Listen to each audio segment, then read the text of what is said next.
Let me guess, you wake up, you check your phone, you scroll for 5 minutes that somehow turns into 45, you rush to work, you sit under fluorescent lights pretending your job matters, you tell yourself, at least it's stable, and then at night you watch videos like this because deep down you already know the truth.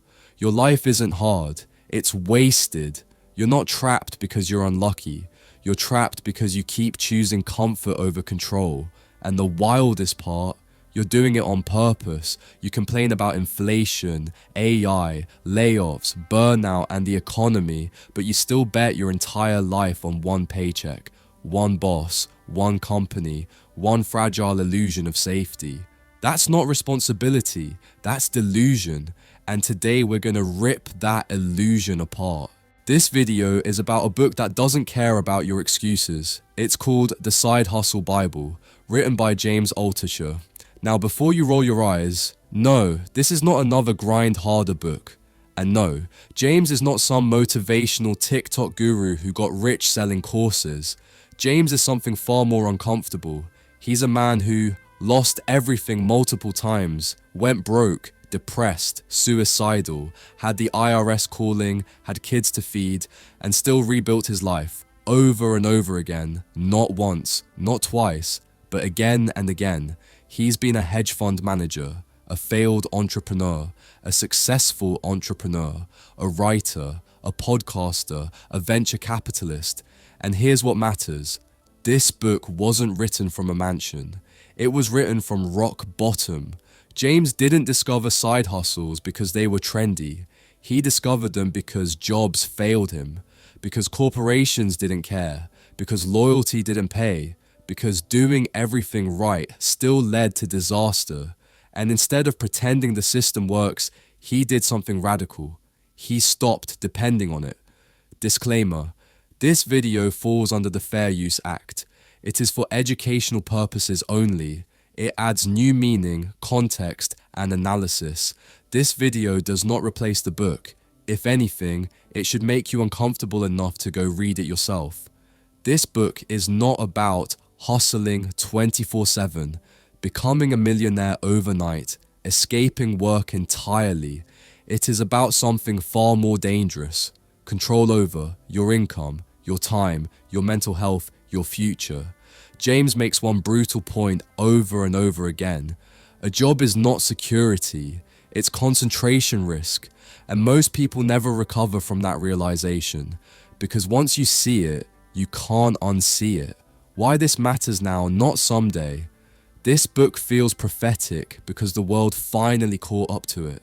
AI is replacing jobs. Automation is erasing careers. Inflation is stealing salaries silently, and loyalty is rewarded with layoffs. The old deal is dead. Work hard, stay loyal, retire safely.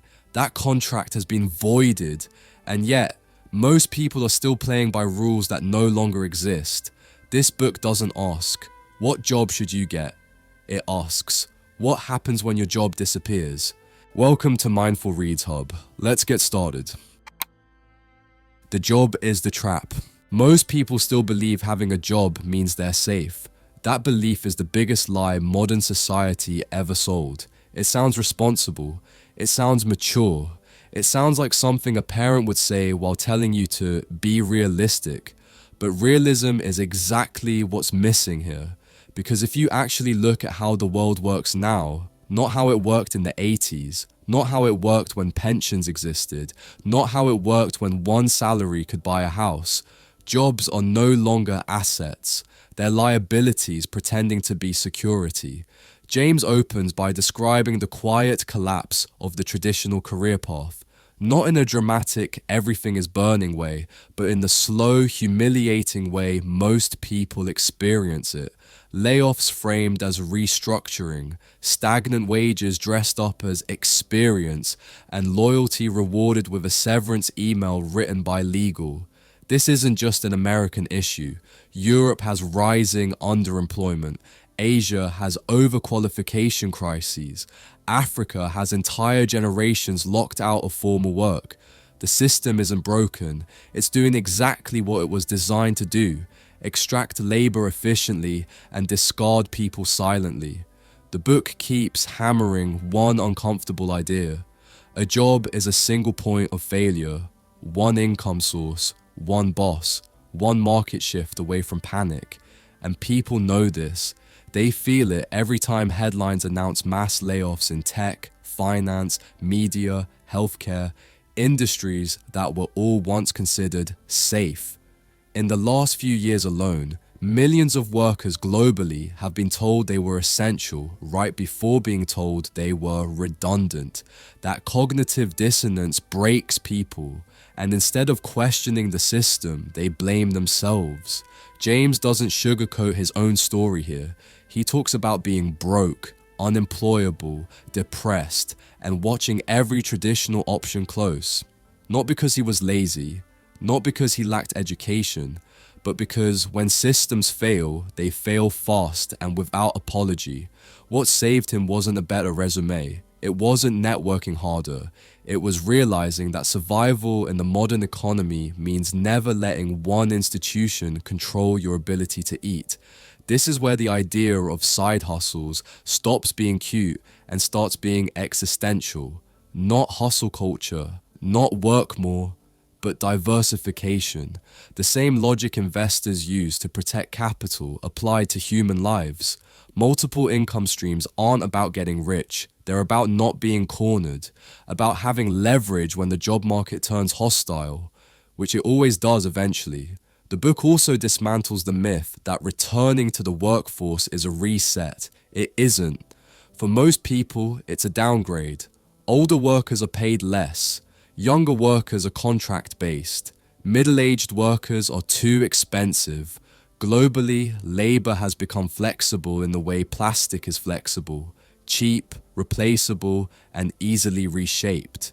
Meanwhile, inflation quietly erodes whatever stability people think they have.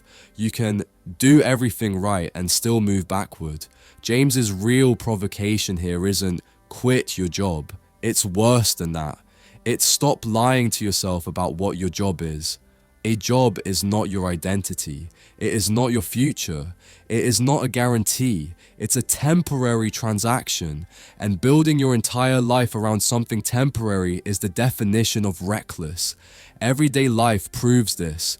People who look successful on paper, degrees, titles, LinkedIn endorsements, are one bad quarter away from starting over. Meanwhile, the people quietly experimenting on the side, building skills, testing ideas, earning outside permission structures, sleep better at night. Not because they're richer, because they're harder to kill financially. The world has changed. The rules changed first. The consequences are catching up now. Pretending otherwise doesn't make you loyal or disciplined. It makes you fragile. Key idea. A job is no longer security. It's concentration risk disguised as stability. Key takeaway, the safest move in the modern economy is never depending on a single institution for survival. Favorite quote, a job is just one client and it can fire you without notice. Freedom is built, not given. Once people accept that jobs aren't safe, the next lie shows up almost immediately.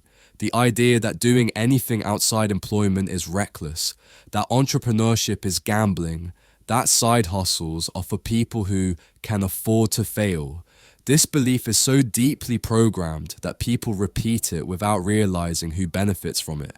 Employers do, governments do, institutions do, you don't. James dismantles this myth by pointing out something painfully obvious once it's said out loud. Doing nothing is also a risk. In fact, it's the biggest one. Betting your entire future on a single income source in a world where industries vanish every decade is not conservative. It's extreme. It's just socially approved extreme. The book reframes entrepreneurship not as some heroic leap into the unknown, but as a series of small, almost boring experiments, testing ideas, offering services, selling skills you already have to people who already need them. No quitting, no burning bridges, no motivational nonsense, just controlled exposure to upside. This is where most people get uncomfortable because it removes their favorite excuse. They want a guarantee before they act. But guarantees only exist in textbooks, not in real economies. Across Europe, entire generations were told degrees would protect them. They didn't. In parts of Asia, lifelong employment was once the norm. It collapsed.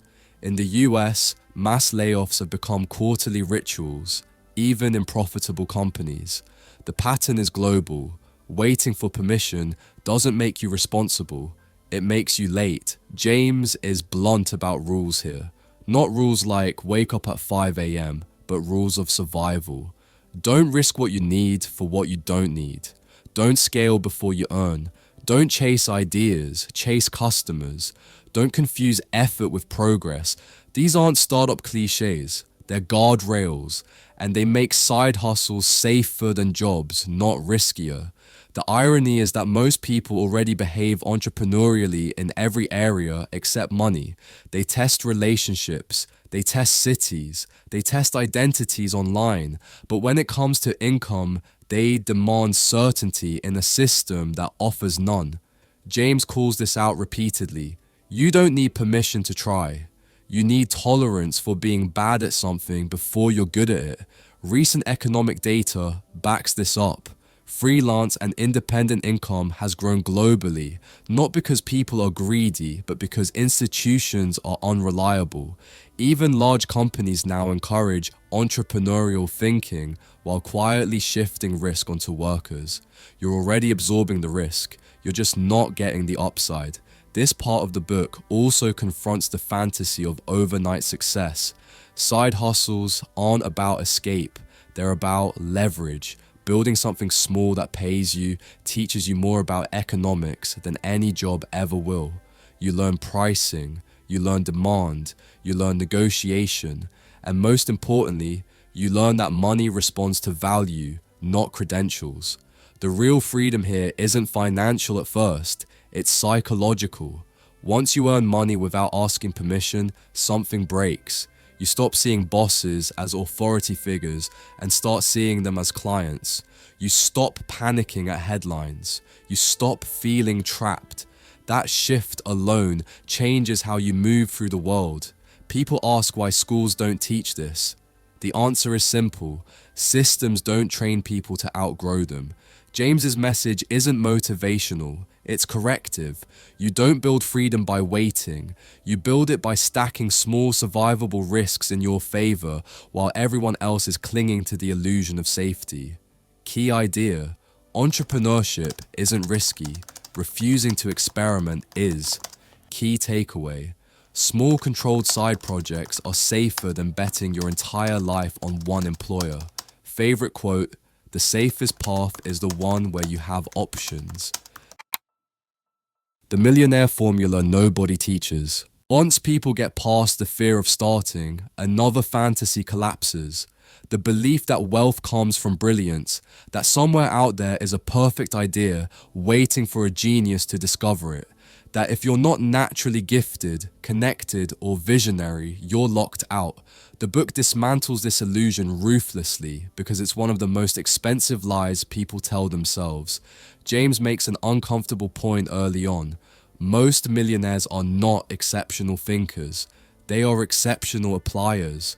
Wealth doesn't come from originality, it comes from usefulness, from solving boring problems repeatedly, at scale, for people who already have money and already want the solution. That's it. No mystery, no divine spark. He talks about skills the way most people talk about hobbies, casually and dismissively. Writing, selling, teaching, negotiating, coding, researching. These aren't glamorous. They don't make you feel special, but they stack. And when you stack simple skills, you create leverage. 1 skill makes you replaceable, 2 make you valuable, 3 make you dangerous in the best possible way. This directly attacks the cultural obsession with passion. People are told to find what they love before they act. Meanwhile, bills don't care what you love. Markets don't reward enthusiasm, they reward results.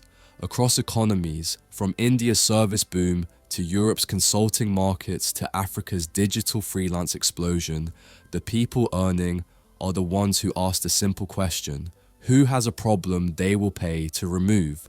The book reinforces this with story after story of unsexy success. Consulting gigs that turned into companies, writing that turned into income, small email lists that turned into leverage, not overnight, but predictably. James's argument is that money flows toward consistency, not inspiration, and that's deeply offensive to people who want to feel chosen instead of trained. This is where the millionaire myth really dies. Wealth doesn't come from one big win, it comes from avoiding big losses and stacking small wins. Most people chase upside and ignore downside. The wealthy do the opposite. They protect their time, their energy, and their sanity, then compound quietly. That's why they don't look impressive early on, and why it's too late to copy them once they do. Current data backs this. Globally, the fastest growing income category isn't startups, it's independent services, coaches, consultants, creators, freelancers, operators, people monetizing skills, not ideas. Even AI hasn't changed this, it's amplified it. The people who know how to use tools outperform those waiting to be replaced by them. James also pushes a brutal self-audit. What feeds you? Not emotionally, economically. What skill do people thank you for? What do they ask your help with? What do they already trust you to do? Most people skip this because it forces accountability. You can't blame the system if you refuse to be useful. This part of the book doesn't flatter the reader. It challenges the identity built around potential instead of proof, because potential doesn't pay rent, skills do. And once you accept that, everything shifts. You stop chasing ideas and start building capacity. You stop dreaming and start earning. Key idea: wealth is built by stacking simple skills and applying them to real problems people will pay to solve. Key takeaway: you don't need a brilliant idea to win. You need to be reliably useful in the right place. Favorite quote: money doesn't care how smart you are, it cares how helpful you are. Passion is useless without a platform. Once people accept that skills matter more than ideas, another comforting lie gets exposed. The idea that passion alone is enough, that loving something automatically gives it value, that the world is waiting to reward enthusiasm. It isn't. Passion without distribution is just a private hobby with an inflated sense of importance. The book doesn't attack passion because it's useless. It attacks it because people use it as a substitute for strategy. James is blunt about how most first attempts actually begin, not with a master plan, but with awkward experiments that barely work, a blog nobody reads, a service nobody buys at first, an idea that sounds good in your head and collapses the moment it meets reality. This is normal. What kills people isn't failure, it's romanticizing the wrong things. They fall in love with the act of creating and ignore the act of being seen. This is where the concept of a platform stops being optional. A platform isn't fame, it's access. Access to attention, trust, and repetition. Without it, even great work dies quietly. Across the world, this pattern repeats. Talented musicians with no audience, smart consultants with no visibility, skilled writers shouting into empty feeds. Meanwhile, average performers with distribution get paid.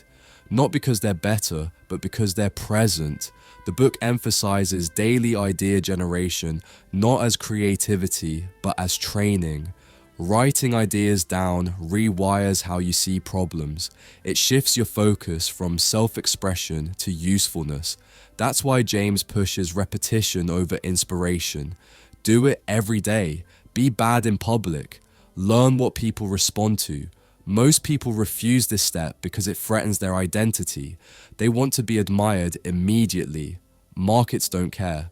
This is also where personal myths collapse.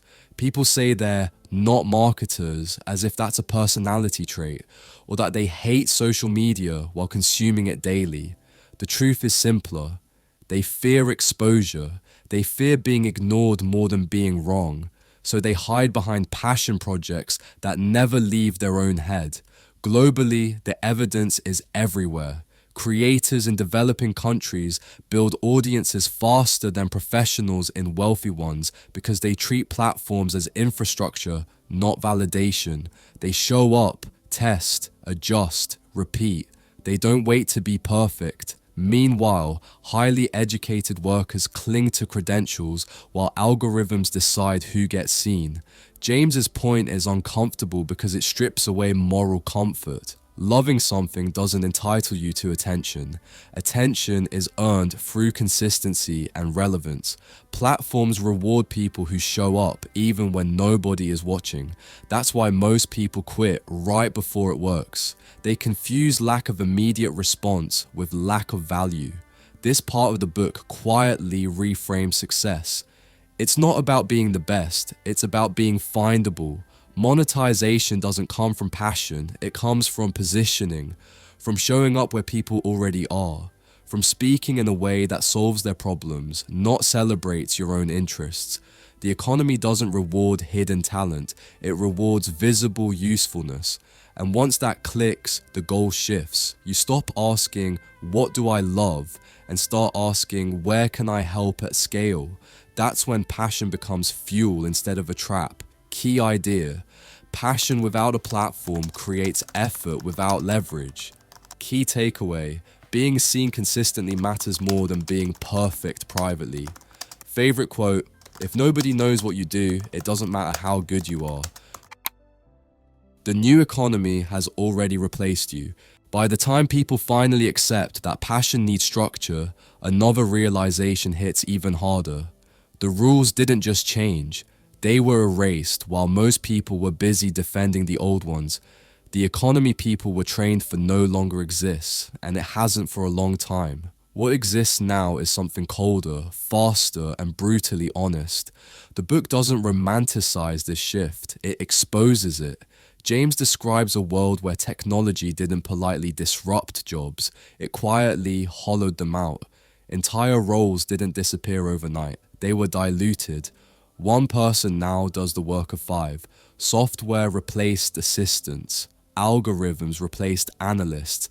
AI drafts what interns used to learn by doing. And the scariest part isn't that jobs vanish, it's that they linger just long enough to keep people complacent.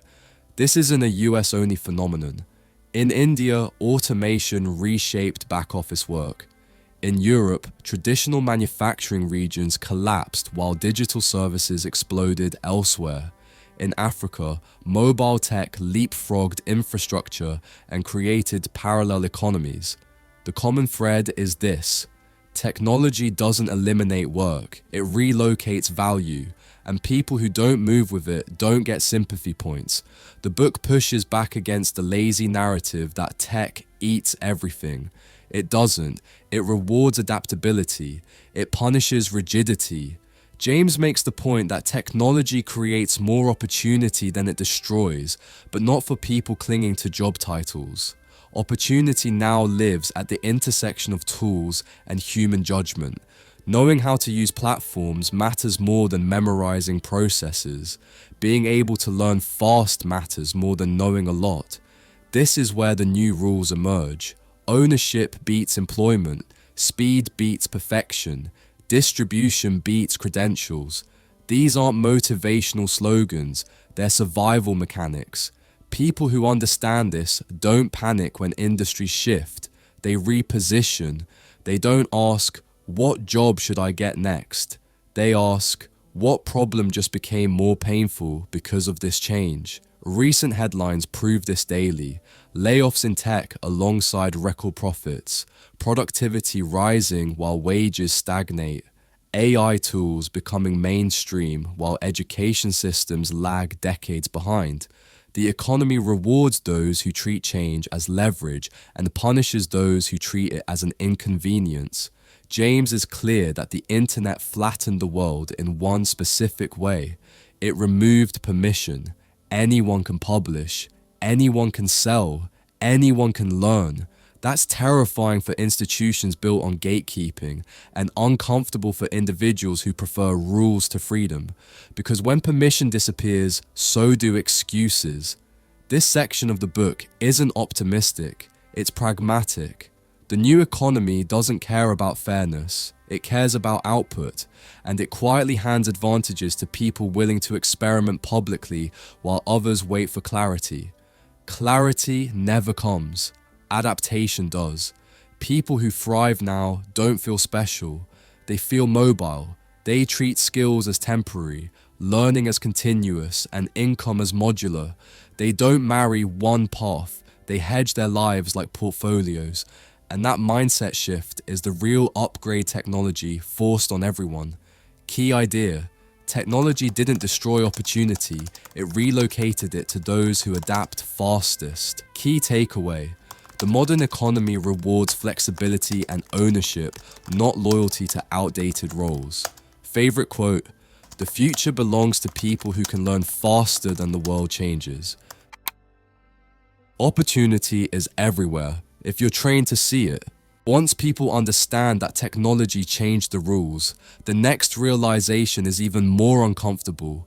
Opportunity didn't disappear, it multiplied.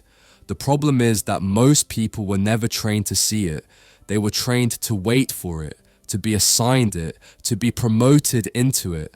And when opportunity stopped arriving in neat job descriptions, they concluded it no longer existed. James spends a lot of time here forcing a shift in perception. Money isn't hidden in secret rooms or elite circles. It's hiding in inefficiencies, in things that annoy people, in gaps between how things work and how they should work. The difference between people who see it and people who don't isn't intelligence, it's attention. The book makes this painfully clear with examples that feel almost insulting in their simplicity. Someone notices businesses can't write clearly, so they offer writing.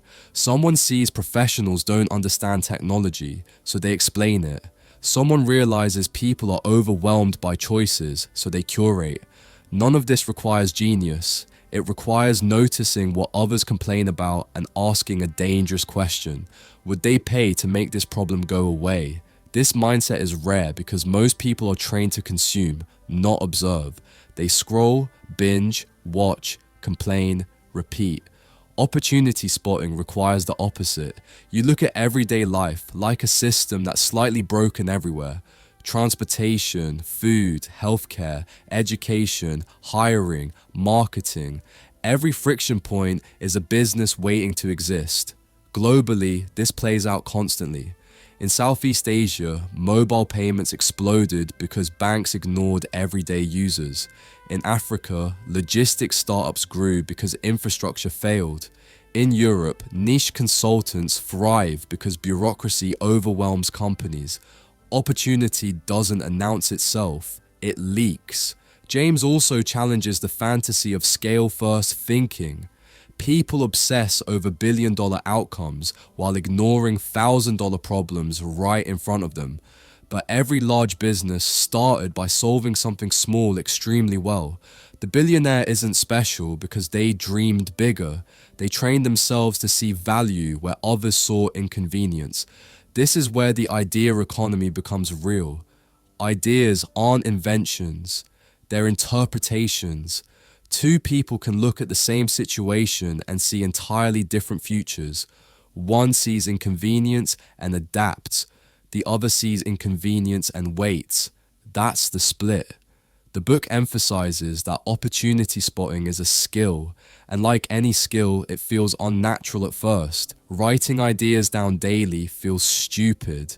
Looking for problems feels pessimistic. Asking people what they hate feels awkward. But this is how the brain gets rewired. You stop waiting for permission structures and start trusting your own pattern recognition. Recent economic trends reinforce this brutally. As corporations cut costs and automate, they outsource problems. Consulting grows, freelancing grows, niche services grow. The people who win aren't necessarily better, they're earlier. They move before the opportunity is obvious. By the time it's obvious, it's crowded. James's point is sharp. If you don't train yourself to see opportunity, you will always believe there isn't any. And that belief becomes a self-fulfilling prison.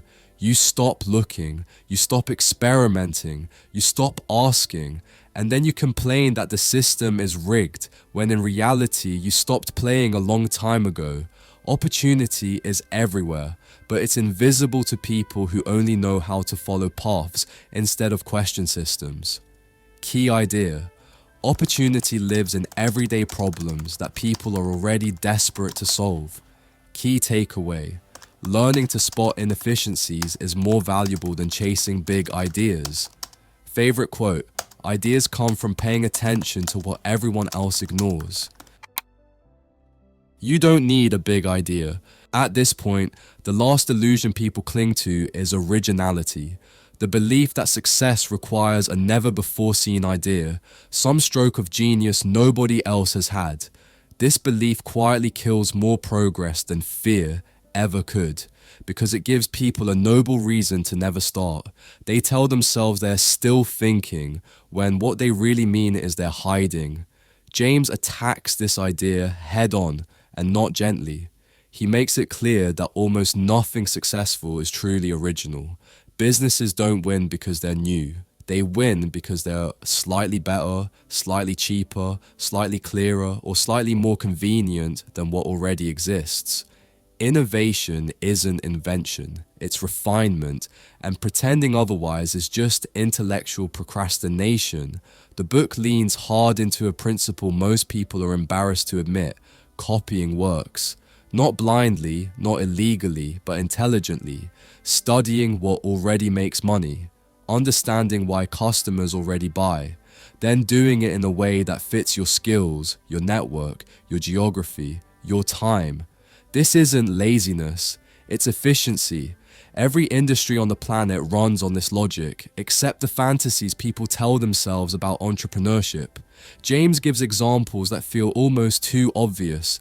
Service businesses replicated city to city, products sourced from one market and sold in another, old models updated with modern tools, pawn shops, cleaning businesses, food delivery concepts. None of it is glamorous. All of it works. And that's precisely why people ignore it. They want admiration more than income. Globally, this pattern is impossible to miss. In developing economies, entrepreneurs don't worship originality. They localize proven ideas. Ride sharing, mobile payments, e-commerce, education platforms. They adapt what already works to new conditions. Meanwhile, in wealthier countries, people still waiting for a unique angle, as if the market rewards novelty instead of reliability. The book also dismantles the moral discomfort people feel around copying. They think it's cheating, but every profession teaches by imitation. Doctors follow protocols, lawyers use precedent, engineers reuse designs. Only when it comes to making money do people suddenly demand purity, and that purity keeps them poor. James frames this as survival logic, not creative surrender. If something already works, the risk is lower. The learning curve is shorter. The demand is proven. This is why first-time earners don't start by inventing platforms. They start by delivering value in systems that already exist. Marketplaces, freelance platforms, local services, distribution beats disruption. What really stops people here is ego. They don't want to be one of many. They want to be the one. But markets don't care about your identity crisis. They care about results. And the fastest way to results is standing on shoulders, not reinventing the ground. Recent business data reinforces this. Franchise models outperform independent startups. Remakes outperform originals in entertainment. SaaS clones dominate niches quietly. The winners aren't ashamed of leverage. They embrace it. They ask, what already works, and how can I execute it better than most? The book's message here is brutal but freeing. You don't need permission to improve something. You don't need validation to participate. You just need the courage to start without being special. Originality is optional. Execution isn't. Key idea: Copying proven models intelligently is safer and more effective than chasing originality. Key takeaway: success comes faster when you improve what already works instead of waiting to invent something new. Favorite quote: "You don't need a new idea, you need a better version of an old one." The fastest ways to make your first money. After all the talk about ideas, leverage, platforms, and systems, reality eventually shows up with a simple question people can't dodge anymore. Where does the first dollar actually come from? Not hypothetically, not someday, but now. Because philosophy doesn't pay rent, and inspiration doesn't clear credit card debt. James gets brutally practical here, almost offensively so. He strips entrepreneurship down to its most uncomfortable truth. The fastest way to change your financial situation is to trade value for money directly. No scale, no automation, no branding decks. Just solving a problem for someone who already understands it's a problem and already wants it fixed. This is where a lot of egos die, because the fastest paths to early income are not glamorous. They're service-based. Consulting, freelancing, assisting, doing work that looks suspiciously close to just helping, except you charge for it. And people hate that idea because it doesn't make them feel important. But importance doesn't matter when momentum is what you need. The book walks through examples that feel almost too obvious, teaching what you know, organizing what others avoid, managing tasks others don't have time for, translating complexity into clarity. These aren't side hustles because they're trendy. They're side hustles because they work. Across countries, cultures, and economic conditions, services survive recessions better than ideas ever do. In places with high unemployment, service income explodes. In developing economies, virtual assistants, consultants, tutors, designers, and operators earn globally while living locally. In wealthier countries, professionals quietly supplement incomes because salaries stopped keeping up with reality. Different environments, same outcome. People who can turn skills into cash sleep better. James emphasizes speed over perfection. You don't need a website. You don't need a logo. You don't need confidence. You need one person willing to pay. That's it. The first transaction matters more than the first 1,000 followers. It validates that what you're offering exists outside your own head. This is also where people confront their relationship with time. Weekends aren't sacred. They're unused assets. Evenings aren't for unwinding if your life is wound too tight to begin with. This isn't about burnout. It's about reallocation. A few focused hours doing something uncomfortable can change your trajectory faster than years of waiting for raises. Recent economic patterns make this unavoidable.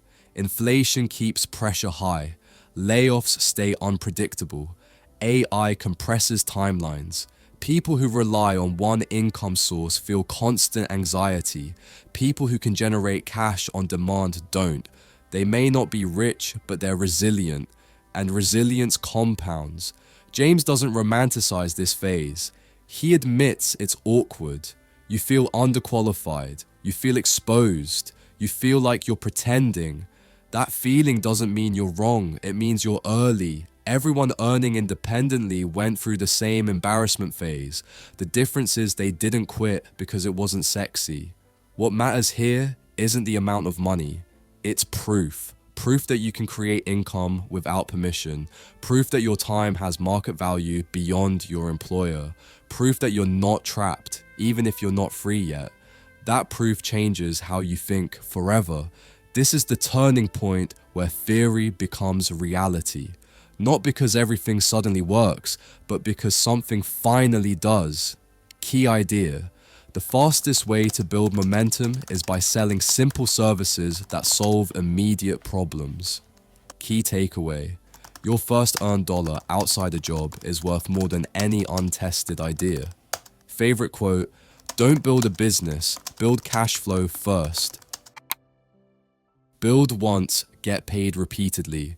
Momentum changes the rules. Once money comes in once, the brain stops asking if and starts asking how often. That's where things get dangerous for the old way of thinking. Because trading hours for cash, while powerful at first, quietly becomes another cage if you never graduate past it. James pivots hard here. The focus shifts from effort to leverage, from doing the work to building something that keeps working after you stop. This isn't about quitting services. It's about outgrowing dependency on your own presence. If income disappears the moment you get sick, tired, or bored, you didn't build freedom, you built a better job. The book pushes a simple but uncomfortable truth. Scalable income always rides on attention. Not talent, not credentials. Attention, newsletters, podcasts, courses, media. These aren't creative hobbies, they're infrastructure. They turn one idea into thousands of impressions, one explanation into years of payouts. And unlike companies or employers, attention compounds instead of depreciating. Globally, this shift is already obvious. In Europe, independent writers build paid newsletters around niche policy analysis. In India, educators sell courses to international audiences without leaving home. In Africa, podcasts become distribution channels for consulting and sponsorships. Same principle everywhere. Own the audience, own the leverage. James doesn't pretend this is instant. He's blunt about the grind. No one is waiting for your content. No one owes you attention. You publish into silence for longer than feels reasonable. That's not failure. That's the cost of entry. Most people quit before momentum kicks in, then call the model oversaturated to protect their ego. What matters is consistency and specificity. Broad content dies. Narrow content survives. The person who explains one thing clearly, repeatedly, to the same group eventually becomes indispensable. And once trust exists, monetization stops feeling like a trick and starts feeling like an exchange. This is where hourly thinkers panic. They ask, what if no one pays? The better question is, what if someone does? One paying subscriber validates the system. 10 pays for tools. 100 changes your confidence, 1,000 changes your calendar. This isn't fantasy, it's math plus patience.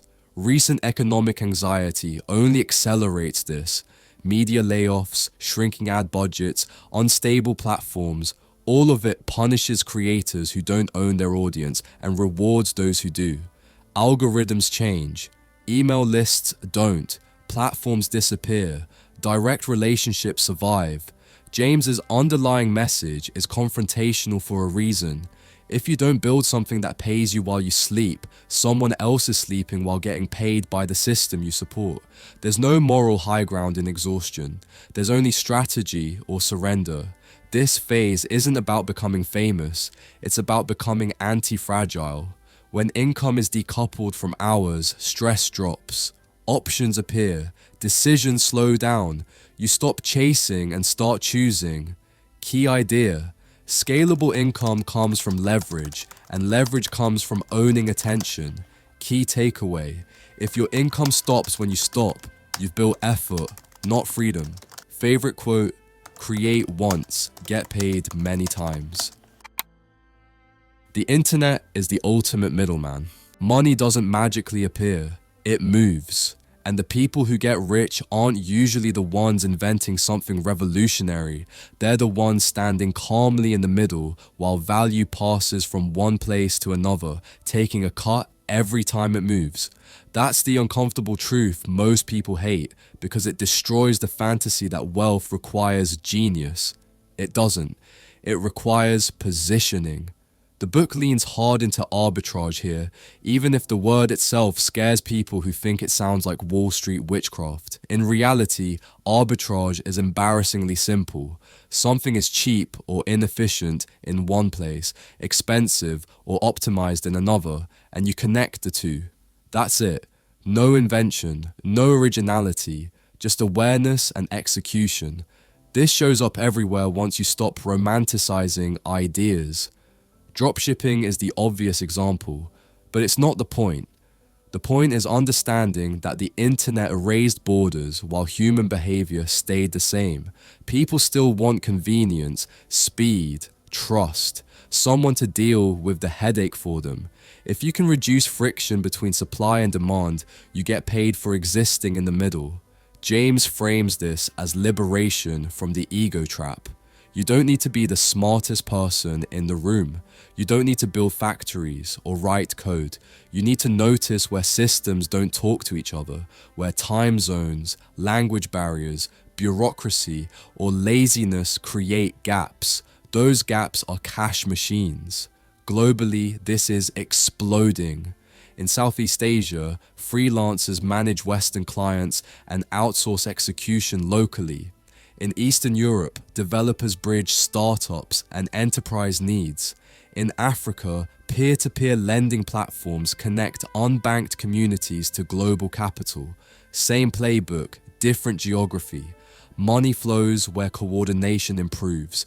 The book also warns you not to confuse arbitrage with laziness. You still need trust. You still need customer service. You still need to solve problems when things break. The internet rewards middlemen who add value, not parasites who disappear when things go wrong. Amazon didn't win because it sold books. It won because it removed friction, uncertainty, and waiting. This is where people mess it up. They hear no inventory and think no responsibility. That mindset kills businesses fast. Arbitrage works because you're accountable for the entire experience, even if you don't touch the product. You're not avoiding work. You're choosing which work matters. Recent economic shifts make this more relevant, not less. Supply chain disruptions, rising interest rates, and platform instability punish bloated companies but reward nimble connectors. Individuals who can move fast, test quickly, and reroute value outperform corporations that need approval for everything. James's message here is quietly brutal. If you're broke in a world where distribution is free, logistics are outsourced, and capital moves at the speed of Wi-Fi, the issue isn't opportunity, it's attention and courage. You're staring at systems every day and refusing to step between them because it feels unoriginal. But originality doesn't pay rent, utility does. The internet doesn't care about your self-image. It pays the person who makes life easier, cheaper, or faster. Period. Key idea. Wealth is created by positioning yourself between inefficiencies, not by inventing something new. Key takeaway.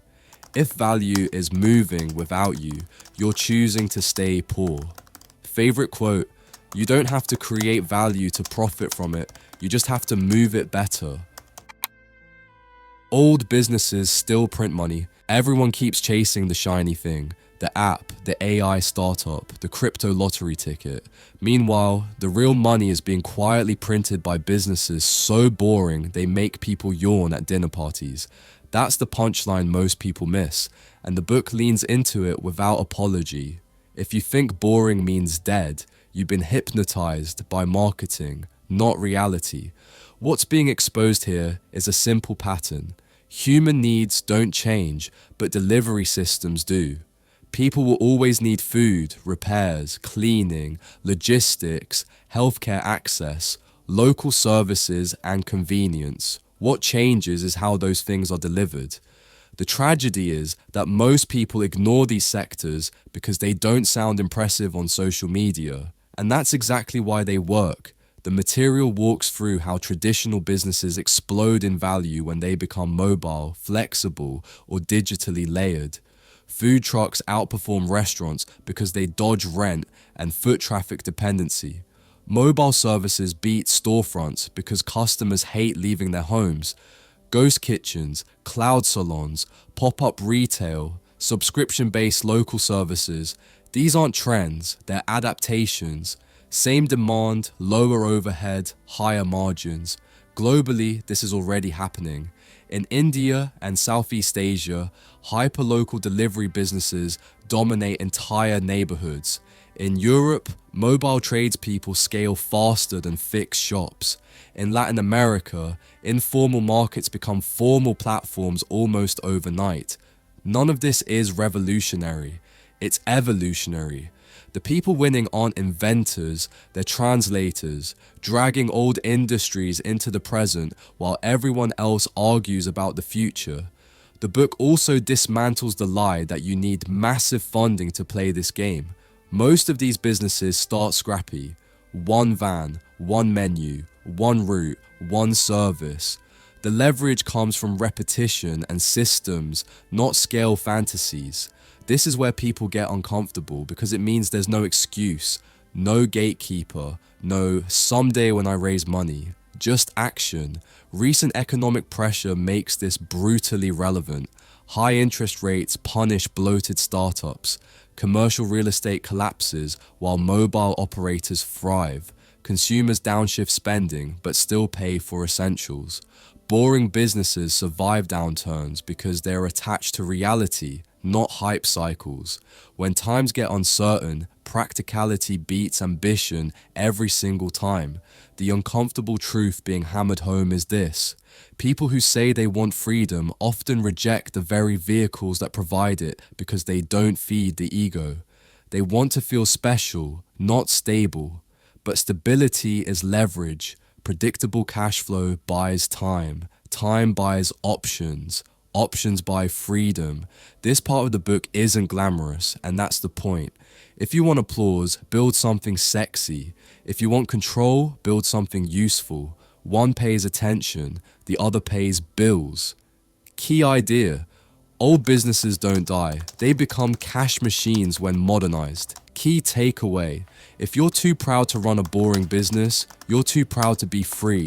Favorite quote: the best businesses don't impress people, they serve them. Time is the real currency. Everyone says they don't have time. That's the first lie this section drags into the open and stomps on. Not because time is abundant, but because most people have surrendered control of it without noticing. Jobs don't just pay salaries. They confiscate energy, attention, and initiative, then sell it back as security. The book makes it painfully clear that quitting isn't the move, hijacking the margins is. What's being argued is not reckless rebellion, but strategic overlap. You don't burn bridges, you build exits quietly. You use evenings, weekends, lunch breaks, and wasted screen time the way investors use spare capital. That's the core shift. Treating time like a portfolio instead of a prison sentence. 1 hour a day doesn't sound impressive until you realize it compounds into over 350 focused hours a year, enough to build something real while everyone else scrolls themselves numb. The material breaks the fantasy that funding is the starting line. Most businesses die not from lack of money, but from lack of momentum. Crowdfunding, pre-sales, consulting retainers, even simple service swaps all show the same pattern. Money follows movement. Across the world, this is already proven. In Africa and Southeast Asia, entire startups bootstrap through WhatsApp payments and community trust. In Europe, solo operators scale through retainers before they ever register a company. The myth of "I'll start when I'm ready" collapses under the weight of reality. The book is ruthless about excuses. Lack of capital, lack of connections, lack of confidence, all translations of the same thing. Unwillingness to feel uncomfortable while still employed. The safest side hustle is the one tested under constraint, because constraint forces clarity. When time is limited, nonsense gets cut. Only what works survives. Economic pressure makes this unavoidable. Rising costs, unstable markets, layoffs that arrive without warning, none of this rewards loyalty. People waiting for certainty are watching the clock while inflation eats their savings. Meanwhile, those building quietly gain optionality. They don't need permission to leave because they're never fully dependent in the first place. What's confrontational here is the exposure of how most people misuse freedom. They ask for more time when they haven't earned it. They demand flexibility before proving responsibility to themselves. This section flips that entitlement on its head. Control isn't granted, it's negotiated through discipline. The underlying message is uncomfortable but clean. You don't need to quit your job to start reclaiming your life, but you do need to stop pretending exhaustion is the same as effort. One is imposed, the other is chosen. Key idea: time, not money, is the real startup capital. Key takeaway: build momentum quietly while you're still employed, and you'll never have to beg for freedom later. Favorite quote: you don't need more time, you need more control over how you use it. The end goal is control.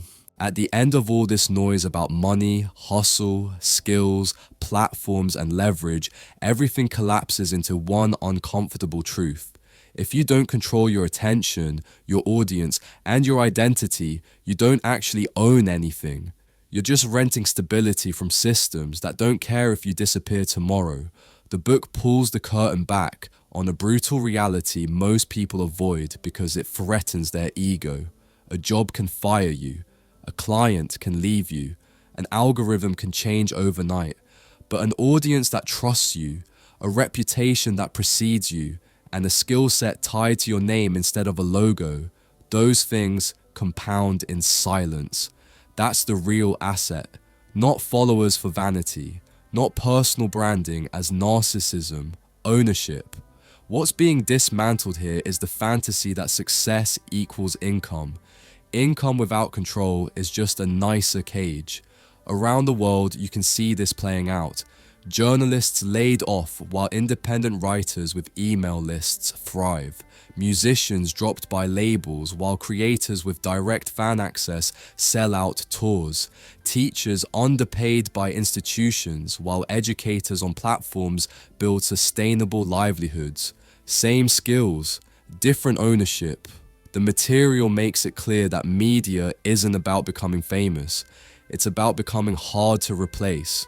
When you own distribution, you're no longer begging gatekeepers. You decide what you say, how you say it, and who gets to hear it. That's why newsletters, podcasts, and personal platforms matter. They aren't side projects, they're insurance policies against irrelevance. The confrontational part is unavoidable. Most people don't fail because they lack talent. They fail because they refuse to be visible before they feel ready. They hide behind perfection, waiting for credentials, waiting for validation. Meanwhile, louder, less qualified people take the oxygen because they showed up consistently.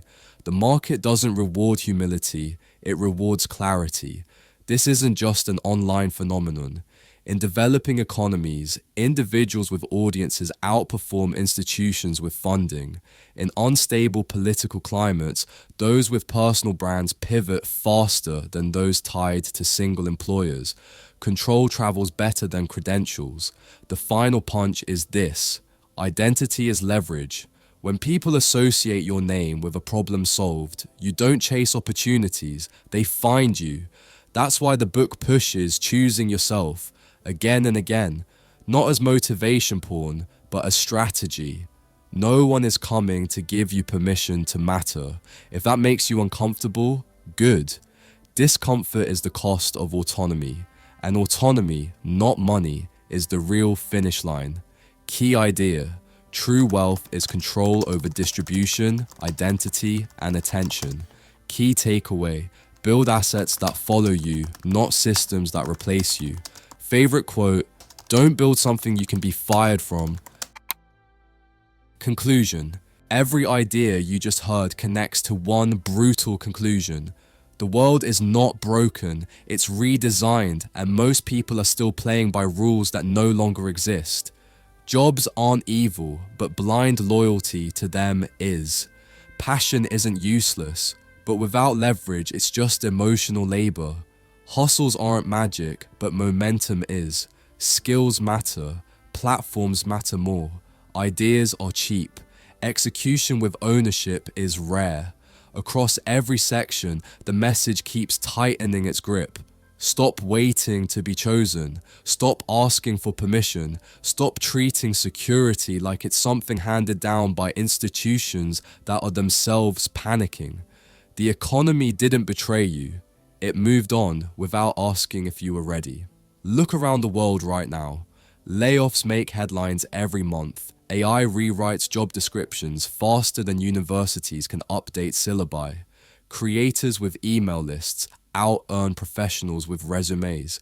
Small boring businesses quietly outperform flashy startups. Individuals with leverage survive downturns that crush entire industries. This isn't theory, it's happening in real time. And here's the part most people miss. None of this requires genius. It requires responsibility. Responsibility for your time, your income streams, your skills, your distribution, your name. When you own those, you stop fearing the future. When you don't, you spend your life reacting to it. This book doesn't promise escape through luck. It promises control through action. Build small experiments, stack simple skills, solve real problems, create value people will pay for. Then protect that value by owning the relationship, not renting it from platforms, employers, or trends. If this made you uncomfortable, that's the point. Comfort is expensive now. Autonomy costs effort up front, but pays forever. And the truth is, nobody who built control ever wishes they'd stayed smaller, quieter, or more obedient. So here's the real ending. You don't need a new year. You don't need confidence. You don't need permission. You need to start choosing yourself while the cost is still low. If you want the full blueprint, the examples, the systems, and the raw thinking behind everything you just heard, go buy the book. Don't skim summaries. Don't outsource your future to clips. Read it, mark it up, argue with it, apply it. Because 5 years from now, there are only two types of people. Those who built leverage and those still explaining why they didn't. Choose carefully.